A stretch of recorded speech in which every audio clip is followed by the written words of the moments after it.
We want to encourage you, be very careful of who you speak to, be very careful of who you take things from, be very careful of the vehicles that you travel in. Be very careful.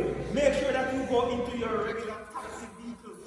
Don't go into any strange vehicles. Anybody have done nothing, not take it. And if you don't even know this money, make sure say you know them. And even if you take it, make sure that when you go home, you speak to your parents. That somebody, this person give me this and this person give me that, and make them make the clarification. Right? Be very safe.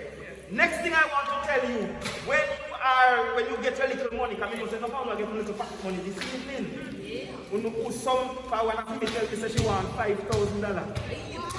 So make sure the money that you get, make sure that you look at it very carefully. The $50, the $100, and whatever. Don't make nobody fool you with the money. Alright? Make sure. And be very safe.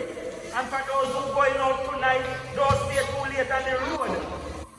Buy your own jerk pork and jerk chicken, and this and that. And just enjoy the Christmas. And guess what? Church tomorrow morning. Some church starts at 10, some starts at 9. So make sure you are in church tomorrow for Sunday school. And Merry Christmas.